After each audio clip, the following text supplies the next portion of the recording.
My parents gifted my sister $100,000 for her wedding and told me, "You don't deserve any support."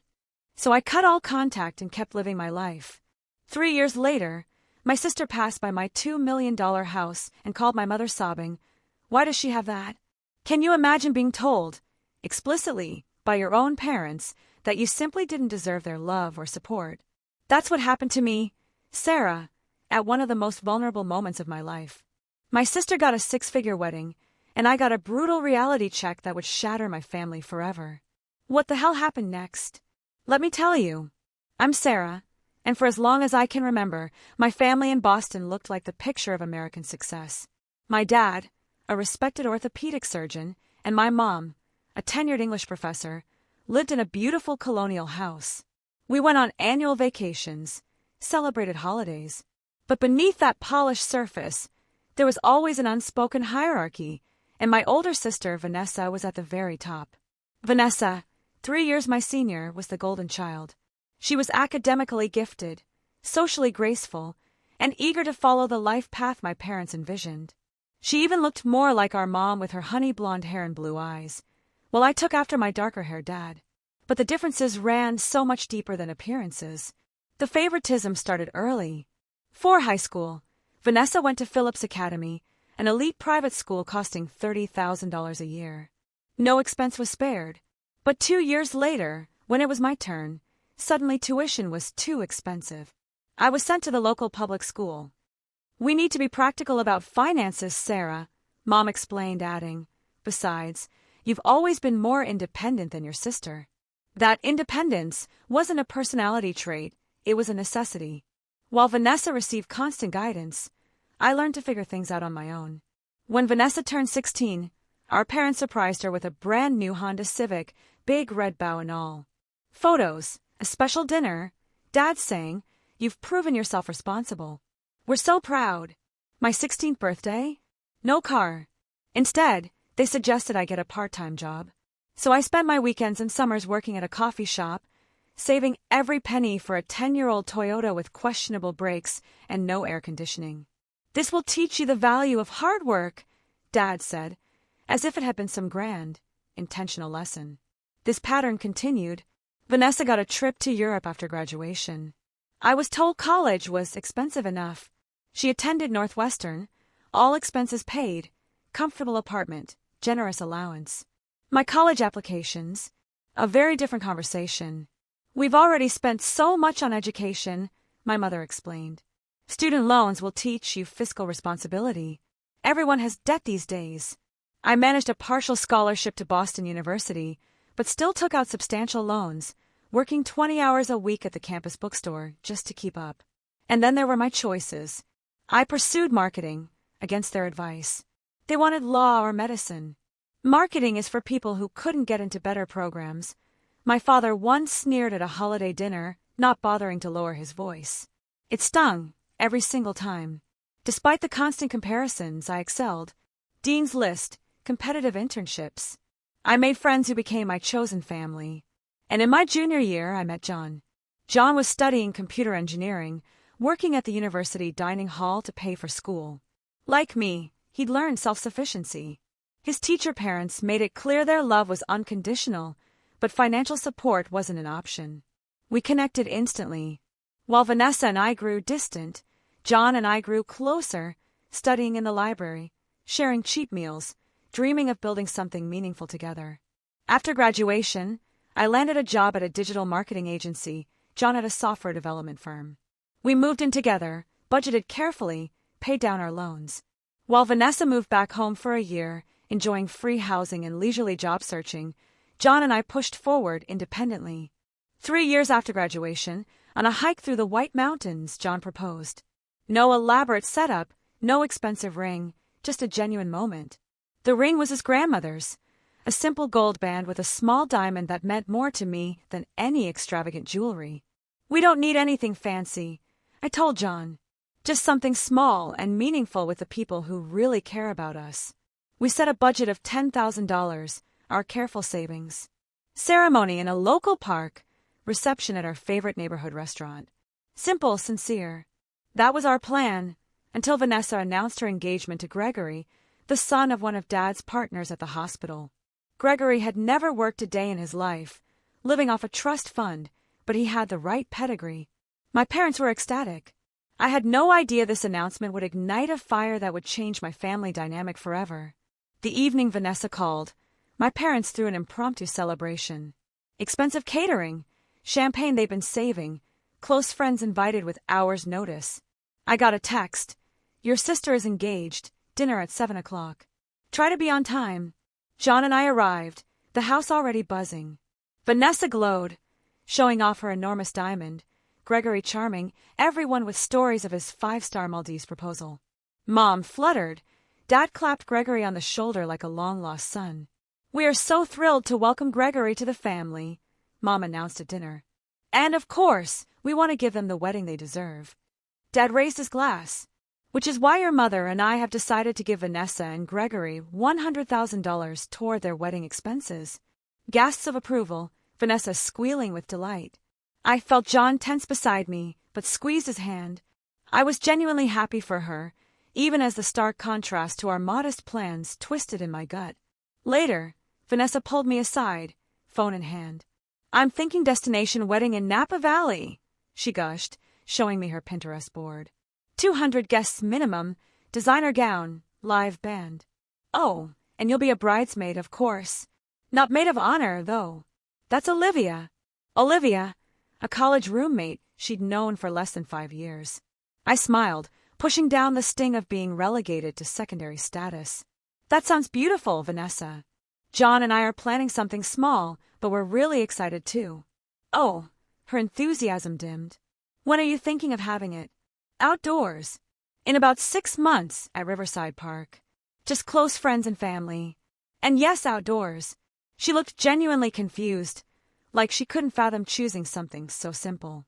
We want to keep it intimate and meaningful, I explained, and we're working with what we can afford. She glanced at our parents. Well, I'm sure Mom and Dad will help you too, she said, though her tone suggested she was anything but certain.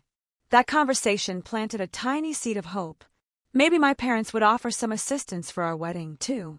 Not $100,000, but something to show they valued my happiness equally. With that fragile hope, John and I decided to speak with them directly the following weekend. I called Mom. There was a pause before she agreed to Sunday dinner. When we arrived, the atmosphere was chillingly different from Vanessa's. Celebration. The house was quiet. No special dinner. Just lasagna Mom had made, and Dad watching golf until Mom called him to the table. We made small talk about John's job, the weather, anything to avoid the elephant in the room. Finally, as Mom served coffee, I decided to just say it. So, John and I have been planning our wedding, I began. Nothing elaborate. Small ceremony at Riverside Park, reception at Martinelli's. We've been saving, but it's still going to be tight with our student loans and rent. My parents exchanged a look I couldn't decipher. Dad cleared his throat. And what exactly are you expecting from us? His tone immediately put me on the defensive. We're not expecting anything, John interjected politely. But Sarah thought it would be nice to discuss if you might want to contribute in some way, as is traditional in many families.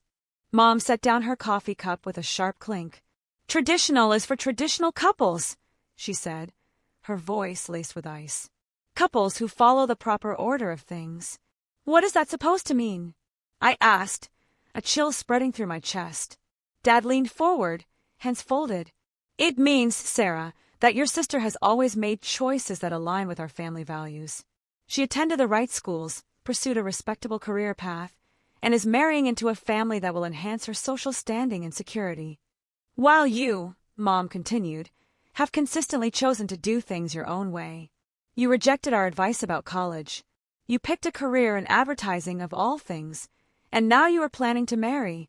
She trailed off, glancing at John as if he were an unidentifiable piece of furniture. A software engineer, John filled in, his voice steady despite the obvious insult. Someone we barely know, Dad corrected. Someone from a background that, frankly, doesn't match our family social circle. It felt like a slap. John is brilliant, kind, and hardworking. His parents are educators. What exactly is wrong with his background? There's nothing wrong with being a school teacher, Mom said, in a tone that suggested quite the opposite. But Vanessa is making a match that will secure her future. Gregory's family has connections, resources, a standing in the community. So this is about money? I asked, incredulous. It's about choices, my father said firmly. And the simple fact is, Sarah, that you do not deserve the same help Vanessa does. You have not earned it. The words hit me like physical blows. You do not deserve. You have not earned it. My voice was barely a whisper. What would I have needed to do to deserve your support? Marry someone rich. Study what you wanted me to study. Be someone other than who I am. Mom sighed, as if I were being difficult. This attitude is exactly what we're talking about. Vanessa understands family obligation. She visits regularly, attends functions, maintains the right social connections. What have you done besides pursue your own interests without any regard for how it reflects on us? We've worked hard. I bit back tears. We've paid our own way, built careers we're proud of, found happiness together. I thought that would matter to you. What matters, my father said coldly, is that we are giving Vanessa $100,000 for her wedding because she deserves it. We will attend your wedding as guests, but do not expect financial support. You have made your independent choices. Now live with them. John reached for my hand under the table, his touch grounding me as the room spun. I think we should go, he said quietly. As we stood to leave, Mom delivered the final blow. Vanessa has always done everything right. I'm sorry to say it, Sarah, but you have been nothing but a disappointment. The drive home passed in a blur of tears and disbelief. The parents who should have loved me unconditionally had just confirmed what I'd suspected for years. In their eyes, I would never measure up. Not because of any moral failing, but simply because I had chosen to be authentically myself, rather than the daughter they had wanted me to be. That night, as John held me while I cried, I made a decision that would alter the course of my life. If my family couldn't accept me as I was, perhaps it was time to redefine what family meant to me. The morning after that devastating dinner, I woke with swollen eyes and a physical ache in my chest. John had already made coffee, sitting at our small kitchen table, researching budget wedding venues. Maybe we could cut the guest list even further, he suggested. Or push the date back a few months to save more. I shook my head, still reeling. I can't believe they actually said those things to me to us. John reached for my hand. Their loss, he said simply. We're going to build an amazing life together, with or without their blessing. His quiet confidence steadied me, but I still felt a pull to talk to the one person who might understand. Vanessa. I called her, hoping sisterly solidarity might transcend our differences. Sarah, this is a surprise. Is everything okay? Her tone was pleasant, but distracted. Not really, I admitted. I had dinner with Mom and Dad last night to discuss our wedding, and it didn't go well. Oh, she said, suddenly uncomfortable. They mentioned you might be asking for money. The casual way she said it stung. Not just the assumption, but that my parents had already discussed me with her. I wasn't asking for money, I clarified. I just thought they might want to contribute something, like they are for yours. But they made it very clear that I don't deserve their help. A pause. Look, Sarah, I don't want to get in the middle of this, but you have to admit you've always done things your own way. You can't expect the same support when you don't follow the path they laid out. My throat tightened. So you agree with them? That I'm undeserving because I made my own choices. Don't be so dramatic, she snapped. It's not about deserving. It's about family expectations. I fulfilled them. You rebelled. Actions have consequences. Expectations like what? Marrying someone wealthy? Following a career path I have no interest in. Don't be jealous of me because I chose the right path. Vanessa shot back. Gregory and I share values with Mom and Dad. We participate in family traditions. We maintain the right social connections. We consider how our choices reflect on the family name. What have you ever done except pursue your own agenda? It was eerily similar to what my mother had said. In that moment, I realized Vanessa was never going to be my ally. She had too much invested in her role as the golden child. I thought you might understand, I said quietly, or at least recognize how unfair this is. Life isn't fair, Sarah. Some of us work hard to maintain family harmony, while others just do whatever they want and then complain about the consequences. Look, I have to go. Gregory's, waiting to take me to look at potential wedding venues. The call ended, and with it, my last hope of finding understanding within my family. In the weeks that followed, I threw myself into work, staying late, taking on extra projects. John worried, but understood my need to focus on something productive. Meanwhile, Vanessa's wedding planning proceeded at full speed. Mom sent group texts with updates about venues, flowers, dress fittings. Each message was like salt in a wound, but I responded with brief, polite enthusiasm. Then came the formal bridesmaid invitation, complete with a list of expectations. 5 pre-wedding events, a specific dress costing nearly $1,000, a contribution to a luxury bachelorette weekend in Miami. The financial burden was significant, but it was the emotional toll I couldn't bear. After careful consideration, I called Vanessa to decline, offering to attend as a regular guest. Her reaction was immediate and furious. "This is so typical of you, Sarah. Always thinking of yourself instead of supporting your family. Everyone's going to ask why my own sister isn't in my wedding party." "You can tell them the truth," I suggested, "that I can't afford the financial commitment right now. This isn't about money. This is about your attitude. You've always been jealous of me, and now you're trying to ruin my special day." No amount of explanation could convince her. The conversation ended with her threatening to uninvite me entirely, though a formal invitation still arrived 2 weeks later. As the wedding date approached, John and I debated whether to attend. Part of me wanted to avoid the inevitable emotional minefield, but another part felt that not attending would only reinforce their narrative about me being selfish. "We'll go," John decided. "Hold our heads high, be polite, and leave early if needed. We have nothing to be ashamed of." Vanessa's wedding day dawned bright and clear, a perfect June Saturday at a vineyard in Napa Valley. John and I arrived early, dressed well but not ostentatiously. The venue was spectacular: flowering vines, elegant table settings, a string quartet. Every detail screamed expense and privilege.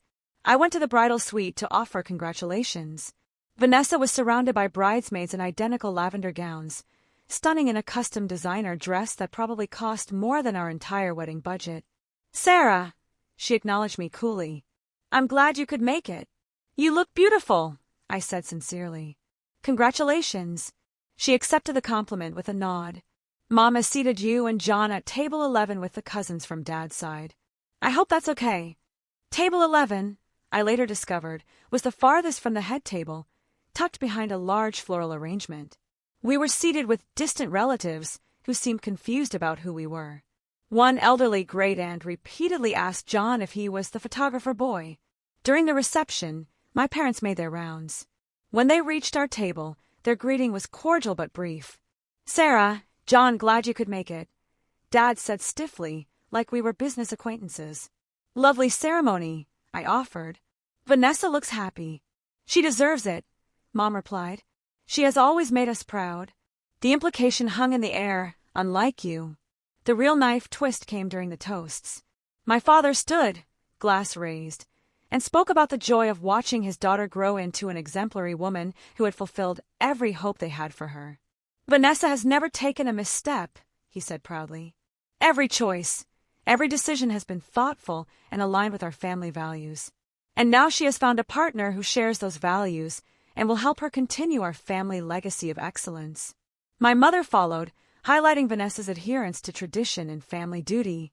"Some children follow their own path," she said, her gaze briefly finding me in the crowd. "But Vanessa has always understood the importance of family expectations. This wedding, which we are proud to fully support, is a testament to her character." Later, during the dancing, I overheard my mother talking to a friend. "My younger daughter has never quite lived up to family expectations," she was saying. "Such a shame, but what can you do? They make their choices." That was the final straw. I found John at the bar and whispered that I needed to leave. We slipped out quietly during a group dance, driving back to our hotel in silence. Back in our room, I broke down completely. "I can't do this anymore," I sobbed. "They will never see me as good enough. Nothing I accomplish will ever matter because it's not what they wanted for me." John held me, letting me cry it out. "Then maybe it's time to stop trying to earn their approval," he said finally. "Maybe it's time to build a life that makes you proud, regardless of what they think. That night, we made two significant decisions. First, we would postpone our wedding plans indefinitely. The idea of a celebration focused on family felt hollow now. Second, and more importantly, I would establish clear boundaries with my parents and sister. No more subjecting myself to their judgment and conditional love. The next morning, I blocked their phone numbers and social media.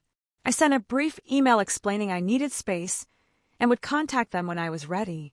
Then John and I returned home, ready to focus on building our future together without the shadow of family disapproval. It was the hardest decision I had ever made, but also the most liberating. Little did I know that this painful break would set us on a path to success beyond anything I could have imagined. The first year after cutting contact was the hardest.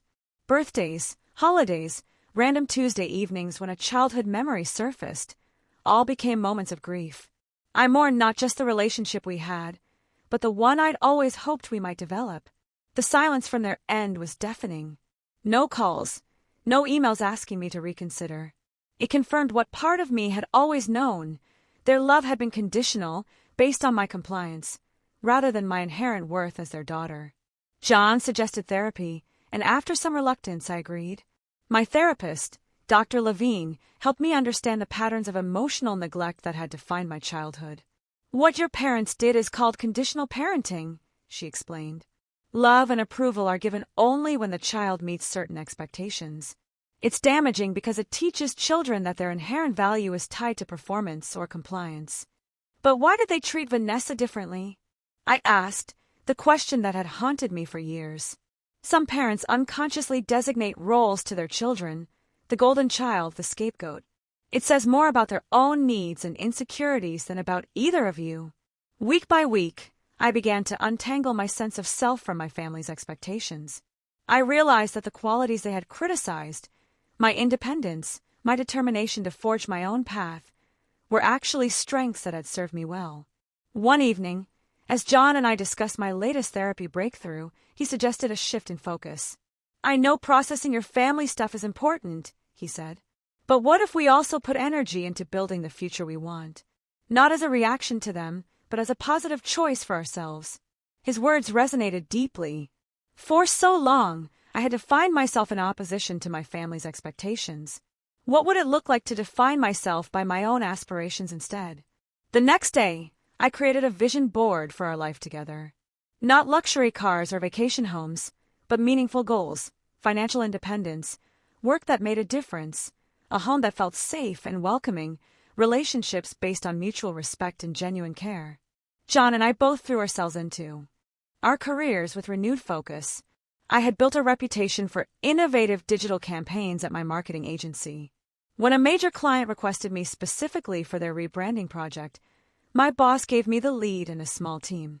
The project was challenging, high profile, requiring long hours, but the results exceeded expectations, earning praise and industry recognition. 6 months later, I was promoted to associate director with a substantial salary increase. John's trajectory was similarly upward.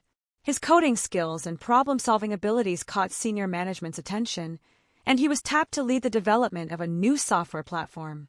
The promotion came with stock options and a salary that nearly doubled his previous earnings. One night, over a celebratory dinner for his promotion, John raised an idea that would change everything. What if we started our own company? He asked. Combining my technical skills with your marketing expertise. There's a gap in the market for agencies that truly understand both sides. The idea took root immediately. We spent evenings and weekends developing a business plan, researching the market, identifying potential clients. 6 months later, Digital Nexus was born, operating initially from our apartment living room. The early days were challenging.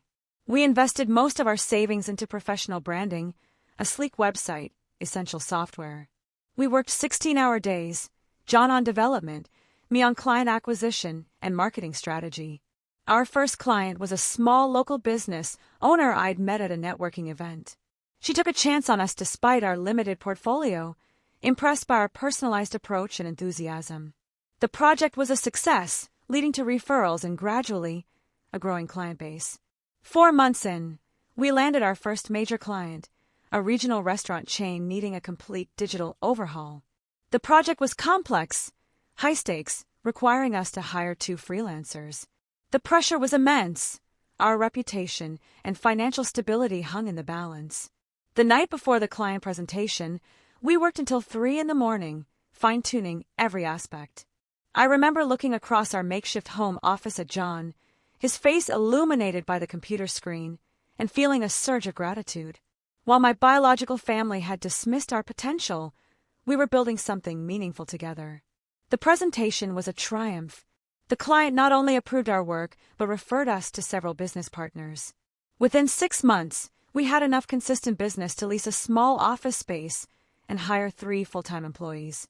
By the end of our first year, Digital Nexus had established a reputation for innovative solutions. Our client roster included several recognizable brands, and we had expanded to a team of 12. Through it all, my family remained absent from my life. Occasionally, I'd receive a generic birthday card from my mother or a holiday mass email, including me among dozens of recipients. My father never reached out at all. Vanessa sent a stiff announcement of her first pregnancy, addressed to Sarah and guest, rather than including John by name. These small reminders still hurt, but the pain was dulled by the joy and fulfillment I found in the life John and I were creating. We had formed close friendships with several couples who shared our values. We had mentors in the business community.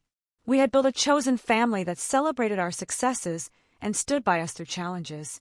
On our 3rd anniversary, John suggested we revisit the idea of getting married.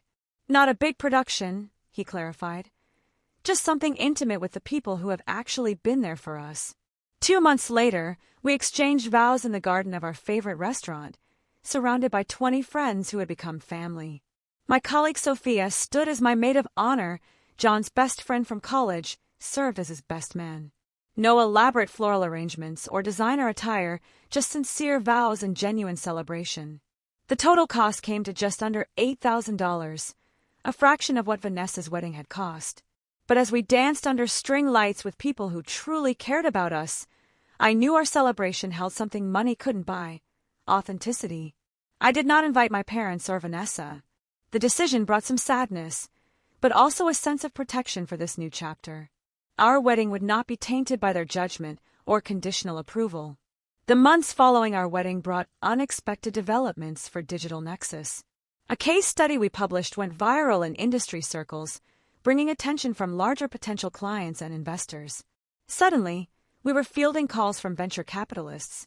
After careful consideration and extensive negotiation, we accepted an investment that allowed us to scale significantly while maintaining control. We moved to larger offices, expanded our team to 30, and developed proprietary software. 18 months later, a major tech company approached us about acquiring Digital Nexus. The initial offer was substantial, but John and I were hesitant. After several rounds of negotiation, we reached an agreement that exceeded our wildest expectations: $20 million, with both of us retained as consultants for 2 years with considerable compensation packages. The night the papers were signed, John and I sat on the floor of our apartment, a bottle of champagne between us, slightly dazed. "We did it," John whispered, his voice catching. "We really did it." I thought about the journey from that painful dinner with my parents to this moment of extraordinary success. Every dismissal, every judgment, every time they had told me I wasn't good enough had ultimately pushed me to prove, not to them, but to myself, that I could create a life of meaning and achievement on my own terms. "I want to buy a house," I said suddenly, "a real home somewhere we can put down roots." John smiled. I was thinking the same thing. "Let's start looking tomorrow." Little did I know that our new home would become the catalyst for an unexpected confrontation with the past I had worked so hard to leave behind. With our newfound financial security, John and I began searching for our dream home. We weren't interested in ostentatious displays of wealth, but we wanted space, privacy, and a property that reflected our personal aesthetic. After 3 months, we found a stunning contemporary home in an exclusive neighborhood, set on 2 acres with mature trees and a view of the city skyline. The house itself was architectural perfection, 4,000 square feet of clean lines and thoughtful design. Floor-to-ceiling windows filled the space with natural light. High ceilings created an atmosphere of calm spaciousness. The open-concept main floor featured a gourmet kitchen that would make any chef envious, and the primary bedroom suite resembled a luxury spa. 3 additional bedrooms provided plenty of space, and a separate office suite allowed us to work from home. Outside, a naturally landscaped garden, a sleek infinity pool, and a covered patio with an outdoor kitchen. It was, in every way, the antithesis of the traditional colonial-style home my parents had always valued. The asking price was just under $2 million. Now we could purchase it outright, without a mortgage. The day we signed the closing documents, I felt a sense of achievement that went beyond material acquisition. This home represented freedom, the tangible result of following my own path, despite the disapproval of those who should have supported me most. We took our time furnishing it, creating a space that felt both luxurious and welcoming. It became not just a showcase, but a true home, where we hosted dinner parties, celebrated holidays, and built our life together. Meanwhile, we launched a new business venture, a software platform designed to help small businesses compete in the digital marketplace. With the experience and connections gained from Digital Nexus, this new company grew even faster than our first. Within 18 months, we had offices in 3 cities and a valuation that exceeded our previous success. As our professional achievements accumulated, I occasionally heard snippets of information about my family through mutual acquaintances. My father had been named in a medical malpractice lawsuit that damaged his reputation. Though settled, the financial impact was significant, forcing my parents to downsize their home and adjust their lifestyle. Vanessa's marriage to Gregory had also hit rough waters. His family's wealth, a primary factor in my parents' approval, turned out to be mostly an illusion, maintained through excessive debt and questionable practices. When his father's company faced bankruptcy, Gregory lost his nominal job and struggled to find employment without any actual skills. Vanessa and Gregory were forced to sell their recently purchased home in the exclusive neighborhood my parents had praised so highly. They moved to a modest townhouse in a middle-class suburb, the kind of place my parents had always subtly disparaged. Vanessa had taken a job at a corporate marketing department, finally putting her business degree to practical use out of necessity rather than choice. These developments didn't bring me joy, despite everything. I didn't wish hardship on my family, but there was a certain poetic justice in the collapse of the very things they had valued above genuine connection and unconditional love. One bright spring Saturday, John and I were enjoying breakfast on our patio, discussing plans for a charity gala we were hosting. My phone buzzed with a text from Sophia, our neighbor and one of the few people who knew my family history. "Just saw your sister driving slowly past your house. Thought you should know." A chill ran through me despite the warm morning. Sophia lived 3 houses down and had met Vanessa once, at our intimate wedding. The fact that she recognized her was unsettling enough, but the idea of Vanessa essentially spying on our home was deeply disturbing. "Are you sure it was her?" I texted back. "Positive." She stopped across the street for several minutes, just staring. I was walking the dog and made eye contact with her. She drove away immediately. I showed the message to John, who frowned. "That's strange. Do you think she was just curious, or is something else going on?" "I have no idea," I admitted. "We haven't spoken in over 3 years. Later that afternoon, my question was answered when my phone rang with a number I hadn't seen in years, my mother. My finger hovered over the decline button, but curiosity won out. "Hello," I answered cautiously. "Sarah, is that really you?" My mother's voice sounded older, more tentative than I remembered. "Yes, it's me. Is everything okay?" Despite everything, my first thought was concern. "Yes, well, as okay as can be expected." She paused, seemingly gathering her thoughts. "I think we're overdue for a conversation, don't you? It's been too long."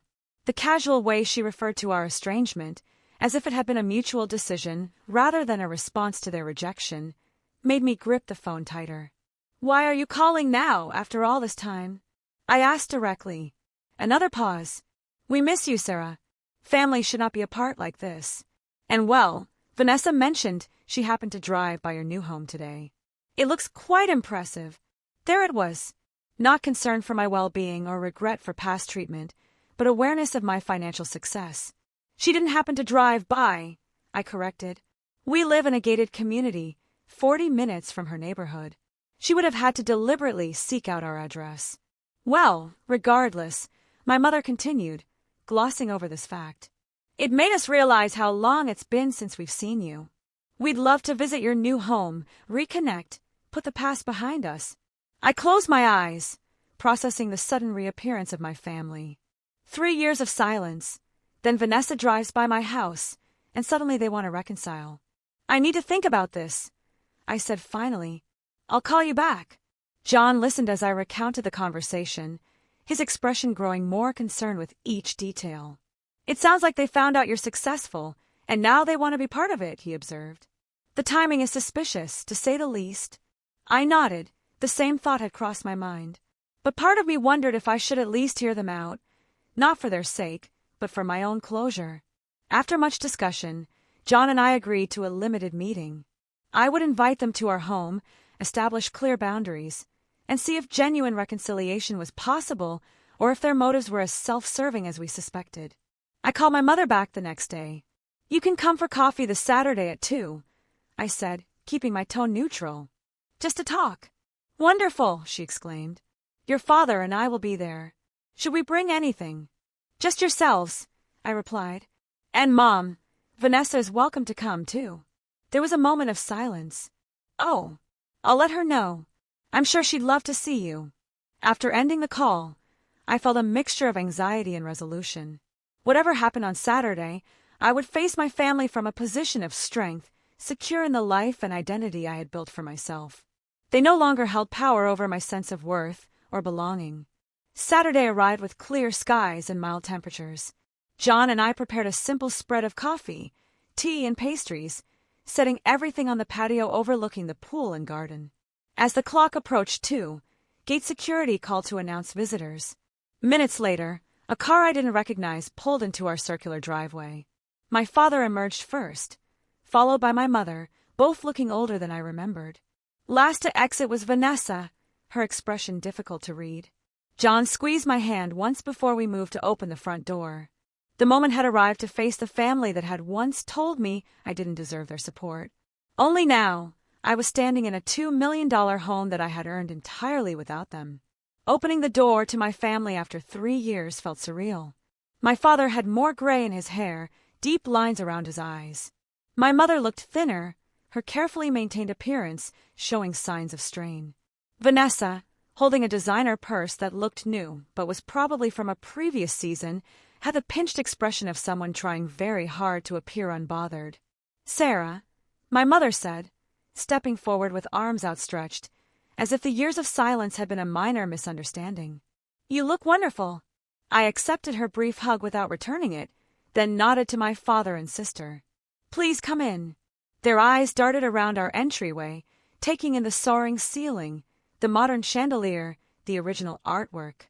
My mother made a small noise of appreciation while my father straightened his shoulders, as if preparing for a business meeting. Your home is lovely, my mother offered as I led them to the living area. So contemporary. Thank you, John replied, stepping forward to stand beside me.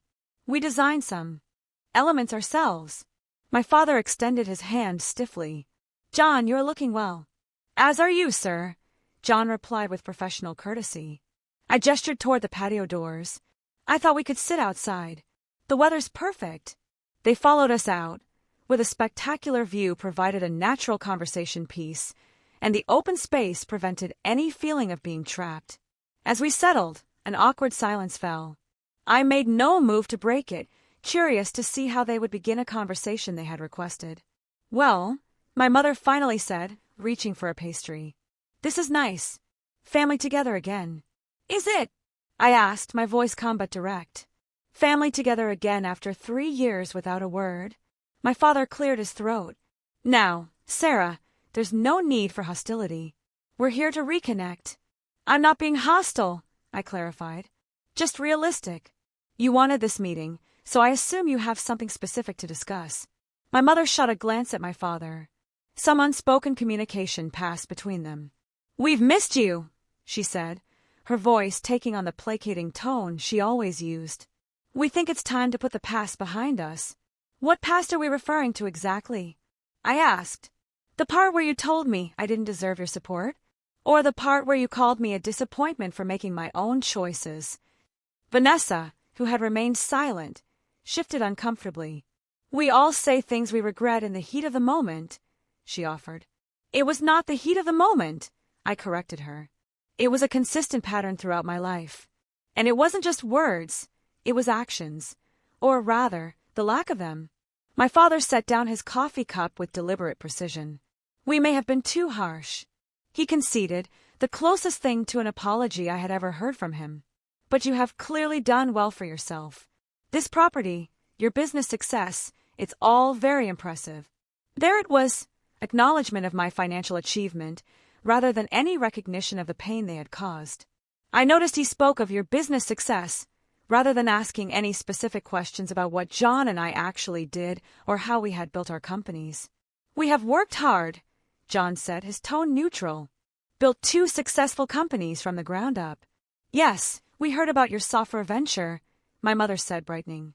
Patricia Wilson, his son works in tech, and he mentioned your name at their dinner party last month.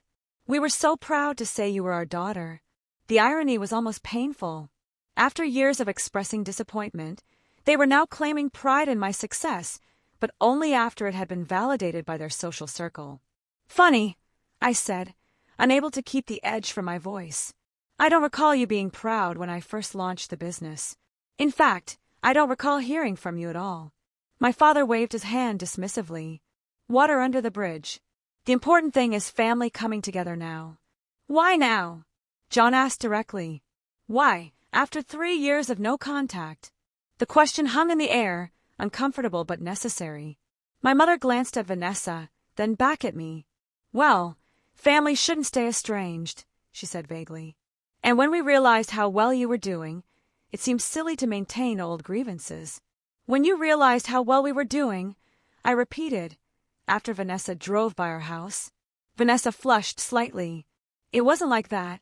I heard through a colleague that you had moved to this neighborhood. I was just curious. Curious enough to look up our address and drive 40 minutes to see it, but not curious enough to call or email in 3 years. The conversation stalled again, the pastries untouched. My father, always the pragmatist, apparently decided to change tactics.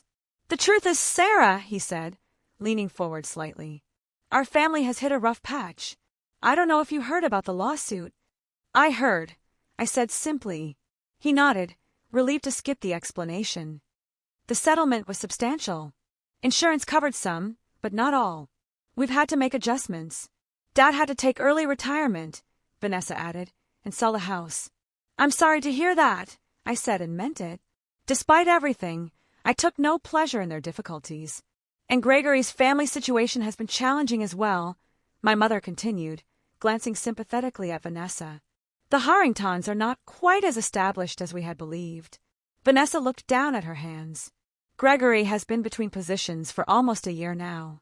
And with the baby coming... You're pregnant? I asked, genuinely surprised. She nodded, a flicker of real emotion crossing her face. 5 months. For a brief moment, I felt a pang of connection to this unborn niece I might never know. But the feeling was quickly overshadowed by the realization that this entire reunion had an ulterior motive becoming increasingly clear.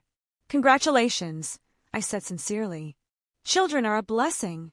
My mother seized on this moment of warmth. They are indeed, which is why family is so important. Supporting each other through challenges, celebrating successes together. My father, less patient, cut to the chase. The medical community can be unforgiving after a malpractice case. I'm consulting now, but rebuilding my reputation requires connections, resources. And Gregory needs investors for his new business venture, Vanessa added. Something in tech, like what you and John do. He has excellent ideas, just needs the right backing. And of course, my mother concluded, families should support each other, the way we supported Vanessa's wedding, for instance. It's just what families do. The audacity was breathtaking. After telling me I didn't deserve their support, after years of silence, they were now sitting in my home expecting financial assistance. Not because they acknowledged their past behavior or showed genuine remorse, but simply because we shared DNA and I now had resources they wanted access to. I looked at John, finding in his eyes the steadiness that had been my true support. Then I turned back to my family, feeling strangely calm and clear. I think I understand now why you wanted to reconnect, I said, my voice even. And I appreciate your honesty, even if it took seeing my home to bring it about. My mother smiled, seemingly relieved that the subtext was now text. So you will help? We're thinking a loan to start, perhaps $200,000 to help your father re-establish his consulting practice, and maybe the same for Gregory's venture. Family investing in family. The casual way she named these substantial sums, as if they were insignificant tokens rather than more money than they had ever offered me, confirmed everything I needed to know. I stood up slowly, straightening to my full height. I need to be honest with you, too, I said. I did not invite you here today to negotiate financial arrangements.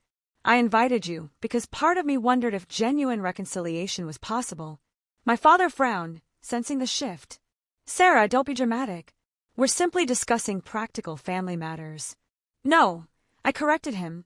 You are asking for financial help from the daughter you explicitly told was undeserving of your support. The daughter whose life choices you criticized and whose wedding you refused to contribute to because, and I quote, I had not earned it. Vanessa interjected. That was different. We didn't know you would become so successful. Her words hung in the air. The naked truth, finally exposed. Their treatment of me had been based on a calculation of what I could provide them, not on unconditional love or belief in my worth. Thank you for that clarification, Vanessa, I said quietly. It tells me everything I need to know. I turned to my parents, feeling not anger, but a profound sadness for what might have been. I think you should leave now. All of you. My mother's gasp was theatrical. You're throwing us out. Your own family. I am asking you to leave my home, I corrected. The home I built without your support or approval. The home that apparently only made me worthy of your attention once you saw it. My father stood abruptly. This is outrageous. After all we have done for you. What exactly have you done for me? I asked, genuinely curious about his perception. He sputtered, unable to provide specific examples. We raised you, educated you. You provided the legal minimum required of parents, I countered, and made it clear at every turn that I was less valuable than my sister because I didn't conform to your expectations. So you won't help us? Vanessa asked, her voice small. Not even for your niece. The appeal to family obligation was ironic, coming from someone who had stood by silently while our parents dismissed my worth. Still, I felt a twinge of compassion for the unborn child. I will not be financially supporting Dad's career rehabilitation or Gregory's business venture, I said firmly. But I would be willing to set up an education fund for your daughter, provided it is in her name only and cannot be accessed for any other purpose. My offer, meant as a genuine olive branch to my future niece, was met with indignation rather than gratitude. How dare you dictate terms to us? My mother snapped, as if we can't be trusted with our own granddaughter's future. John, who had remained admirably restrained, finally spoke. I think Sarah has been more than generous given the circumstances. Now, I suggest you respect her request to leave. My father glared at him. This conversation is between family members. John is my family, I said firmly. The family I chose, who has supported me unconditionally, something the three of you might want to reflect on. There was a moment of tense silence before my father turned and headed toward the door. My mother followed, pausing only to say, You will regret this selfishness, Sarah. When we are gone, you will wish you had been a better daughter. Vanessa lingered briefly, something unreadable in her expression. For a moment, I thought she might say something meaningful. Instead, she simply said, The offer for the baby fund, does it still stand? It does, I confirmed. Contact my lawyer and we'll arrange it. She nodded once, then followed our parents. I watched through the window as they drove away, their car growing smaller until it disappeared beyond our gates. Only then did I allow myself to sink into a chair, emotionally exhausted. Are you okay? John asked, sitting beside me. I don't know, I admitted, but I think I will be. What I couldn't have anticipated was the flood of emails, texts, and voicemails that would begin arriving within hours of their departure. My father demanding reconsideration. My mother alternating between guilt trips and thinly veiled threats about being written out of their will. Vanessa pleading for me to understand their difficult situation. Each message confirmed that I had made the right decision in maintaining boundaries. They still saw me not as a person deserving of respect and genuine connection, but as a resource to be accessed when convenient. That night, I decided to send one final message, an email addressed to all three of them, expressing exactly what I had learned. It would be my last communication for a very long time. The days following my family's visit were emotionally turbulent. I fluctuated between certainty that I had done the right thing and waves of grief for the relationships that might have been. John gave me space when I needed it and comfort when I asked, never once suggesting I had made the wrong choice. "You set a boundary," he reminded me. "That's not rejection. It's self-protection." A week later, I sat at my desk overlooking our garden and composed the email I had been drafting in my mind for days. It would be my final word on the matter, a closing statement rather than an invitation for further dialogue. "Dear Mom, Dad, and Vanessa, I have given our recent reunion considerable thought. I want to be clear that this email is not written in anger, but from a place of clarity that has taken years to achieve. I do not hate any of you. I do not wish you ill. In fact, I hope you find your way through your current challenges. However, I cannot provide the financial assistance you are seeking. This is not about punishing you for past behavior or withholding out of spite. It is about recognizing that our relationship has never been based on mutual respect or unconditional love, but rather on my compliance with your expectations. For Vanessa, I have arranged an education trust for your daughter as promised. My lawyer will contact you with the details. This is not because I feel obligated, but because I want your child to have options, regardless of our complicated history. Beyond this, I ask that you respect my decision to maintain distance. The 3 years we spent apart were painful, but also healing. I built a life that brings me joy and fulfillment, surrounded by people who value me for who I am, not what I can provide or how I reflect on them. If someday you are interested in a relationship based on genuine connection rather than financial need, I might be open to that conversation. Until then, I wish you well, but need to protect the peace and happiness I have worked so hard to create. Sarah. I hit send before I could second-guess myself, then closed my laptop. There was a finality to the action that brought both sadness and relief.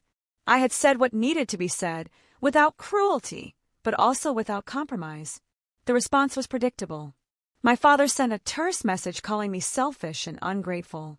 My mother wrote a lengthy email detailing all she had sacrificed for me, concluding that I was breaking her heart. Vanessa sent a text thanking me for the trust fund, but suggesting I was being unnecessarily harsh with our aging parents. I did not respond to any of them.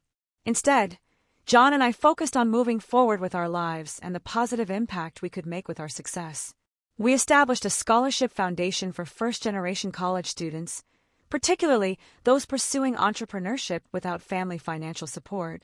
The program provided not just tuition assistance, but mentorship and networking opportunities, the kind of support I had wished for during my own college years. We also created an incubator program for women-owned startups, offering seed funding and guidance to promising entrepreneurs. Watching these businesses grow from concept to thriving enterprises brought us satisfaction deeper than any luxury purchase could provide. In our personal life, we continued to nurture the community of friends who had become our chosen family. We hosted regular dinners, celebrated milestones, and supported each other through challenges. These relationships, based on mutual respect and genuine care, showed me what healthy connections truly looked like. 6 months after the confrontation, I discovered I was pregnant. The joy and trepidation of impending parenthood sparked deep reflection on the kind of mother I wanted to be, the family culture I hoped to create.